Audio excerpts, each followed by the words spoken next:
Lebih susah nyanyi atau ngomong di depan kamera? Jadi kemarin saya barusan mendapat komentar dari salah satu YouTuber.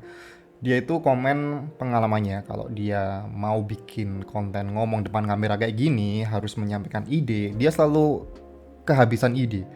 Dia nggak punya ide untuk mau ngomongin apa gitu ya. Makanya dia memilih untuk nyanyi.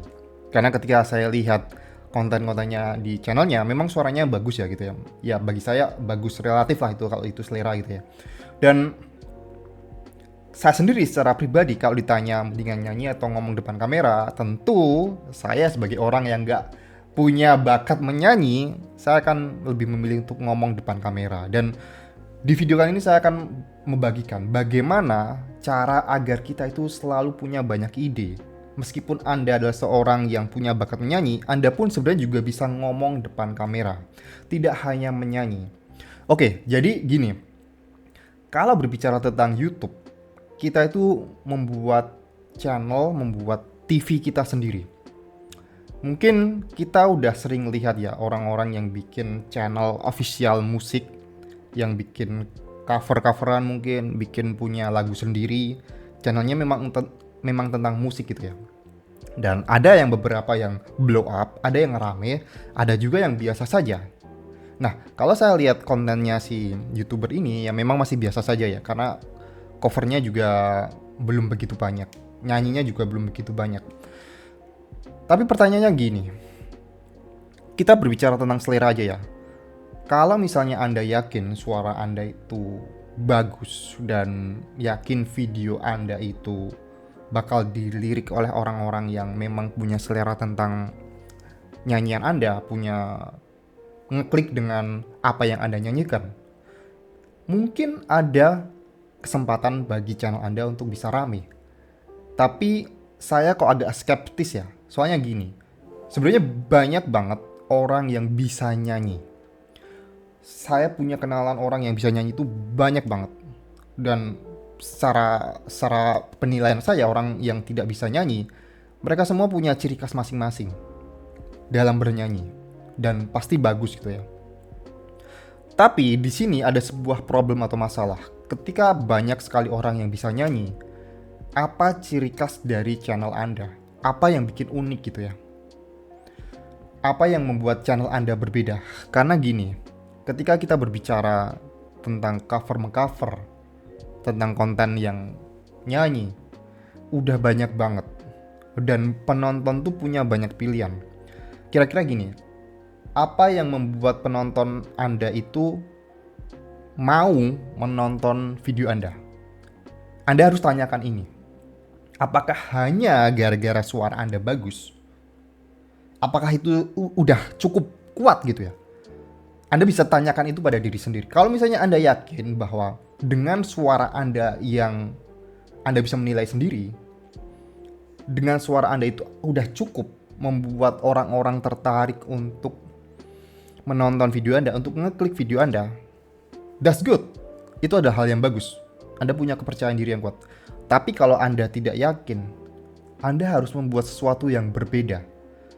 Anda pertahankan konten nyanyi itu, tapi Anda harus mulai ngobrol dengan audiens Anda. Anda harus mulai membangun relasi dengan penonton Anda. Inilah kekuatan berbicara di depan kamera, kekuatan ngomong depan kamera. Karena tidak melulu hanya untuk menyampaikan konten, tapi juga untuk berkomunikasi dengan audiens. Tidak hanya bagaimana cara untuk mempresentasikan konten saja. Dan mungkin Anda berpikir ya, wah kalau saya ngomong depan kamera saya tidak punya banyak ide. Saya tidak tahu harus ngomongin apa gitu ya. Sebenarnya banyak banget ide yang bisa Anda sampaikan di depan kamera. Saya katakanlah gini, Anda suka nyanyi, Anda suka musik, Anda pasti punya genre atau punya aliran musik tertentu yang Anda suka. Mungkin Anda suka musik-musik 90-an, 80-an, Melayu, dangdut, dan masih banyak lagi. Mungkin Anda punya Anda punya musisi favorit, penyanyi favorit, kesukaan Anda. Dan bagaimana cara Anda bisa membuat channel Anda berbeda, tidak hanya sekedar nyanyi. Jadi gini, saya akan berikan semacam semacam alur atau bisa dibilang bagaimana cara membuat video Anda itu berbeda, pertahankan konten nyanyi Anda tetap. Tapi sebelum Anda nyanyi, Anda itu bisa menceritakan kenapa Anda suka lagu tersebut. Kenapa Anda sangat suka menyanyikan lagu tersebut? Apakah mungkin ada kenangannya? Apakah Anda punya semacam cerita di balik lagu tersebut? Anda bisa menyampaikan itu di awal video sebelum nyanyi atau di akhir. Saran saya sih di awal sebelum Anda menyanyikan. Jadi orang-orang itu merasa, oh ada cerita di sini. Dan apa yang membedakan? Sebenarnya apa yang membedakan konten Anda dengan konten orang lain meskipun sama-sama yang nyanyi? Yaitu cerita Anda. Cerita Anda, bagaimana Anda itu bisa memaknai sebuah lagu dari pengalaman Anda. Dan pengalaman setiap orang itu unik. Dan menurut saya, ketika Anda berbicara soal pengalaman, Anda itu tidak perlu effort yang lebih gitu ya. Anda tidak perlu usaha yang lebih. Tinggal cerita ngomong aja, sama kayak Anda ngomong dengan teman Anda. Kenapa saya suka lagu ini ya? Karena memang saya punya kenangan. Saya punya kenangan ketika dulu saya pacaran sama suami saya yang sekarang. Suami saya itu selalu menyanyikan lagu ini. Ya mungkin bisa seperti itu. Sama halnya gini. Ketika seorang penyanyi, Anda anggap saja gini. Anda sudah seorang penyanyi, kemudian penyanyi tersebut berinteraksi dengan penontonnya. Sebelum menyanyikan lagu, akan sangat jauh lebih menarik ketika penyanyi tersebut menceritakan kenapa lagu ini berkesan buat saya. Kenapa lagu ini sangat bagus?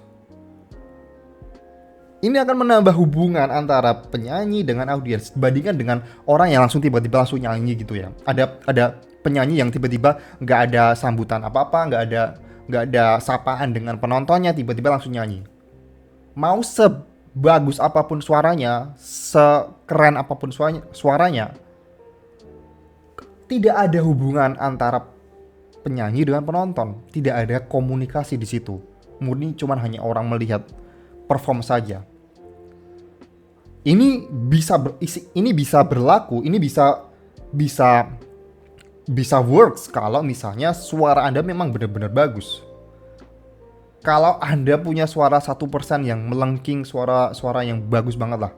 Mungkin orang tidak peduli dengan komunikasinya, tidak peduli dengan apa yang Anda bicarakan. Tapi kalau Anda, saya katakanlah suara Anda bagus memang ya, tapi tidak ada keistimewaan, Anda bisa menceritakan hal tentang lagu tersebut. Anda bisa menjalin komunikasi dan orang akan lebih respect dibandingkan Anda cuma nyanyi doang.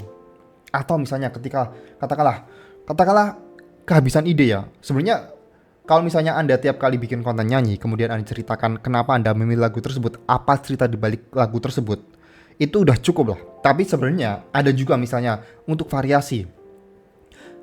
Kapan saya pertama kali belajar nyanyi? Kenapa saya memilih bernyanyi untuk menghindari stres? Banyak ide sebenarnya. Bagaimana saya belajar instrumen musik untuk pertama kali? Lagu ini adalah lagu yang sangat sulit saya pelajari. Saya pertama kali belajar lagu ini lagu pertama yang saya pelajari pada usia katakanlah 15 tahun, 16 tahun. Banyak banget hal yang bisa Anda bicarakan sebenarnya. Sebenarnya gini, Anda itu tidak kehabisan ide. Saya yakin Anda tidak kehabisan ide. Semua orang punya pengalaman, semua orang punya cerita yang bisa diceritakan. Sebenarnya problemnya adalah Anda itu cuma tidak mau menceritakan hal tersebut. Anda tidak punya keberanian untuk menceritakan hal tersebut. Saya yakin Anda itu punya banyak ide. Asal Anda gali, Anda bisa menceritakan pengalaman Anda. Saya yakin semua orang di dunia punya pengalaman unik. Semua orang yang memang punya hobi menyanyi pasti punya pengalaman unik dalam mengembangkan hobi bernyanyi itu. Jadi, menurut saya tidak ada alasan lagi kalau kehabisan ide. Anda cukup harus mulai menceritakan, membuka diri Anda, tidak hanya cuma sekedar bernyanyi doang.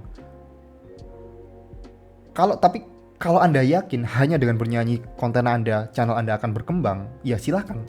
Tapi saya sendiri, jujur, saya tidak yakin konten Anda akan berkembang hanya dengan bernyanyi doang. Tidak ada interaksi dengan penonton, tidak ada hubungan komunikasi dengan penonton. YouTube adalah sebuah, bisa dibilang, media sosial juga. Jadi harus ada komunikasi dengan audiens, harus ada hubungan yang baik dengan penonton. Itulah yang membuat orang-orang itu loyal dengan channel Anda. Tidak hanya sekedar interaksi palsu, saling support sama YouTuber yang saya bilang itu cuma interaksi omong kosong. Orang tidak benar-benar ingin melihat konten Anda. Orang itu cuma hanya mau ada untungnya juga. Orang-orang yang komentar hanya interaksi, sekedar interaksi, saling mengunjungi itu bukanlah fans Anda, bukan penggemar Anda, bukan teman Anda. Yang harus Anda bangun di channel Anda adalah komunitas yang loyal, penonton yang loyal. Dan salah satu cara untuk membangun adalah Anda mulai berkomunikasi dengan penonton. Itu adalah satu-satunya cara, tidak hanya sekedar nyanyi doang. Itu yang bisa saya sampaikan di video kali ini. Jika Anda punya problem tentang berbicara di depan kamera, silahkan subscribe channel saya karena saya akan banyak membicarakan hal ini di konten-konten saya. Oke? Semoga video ini bermanfaat dan sampai jumpa di video berikutnya.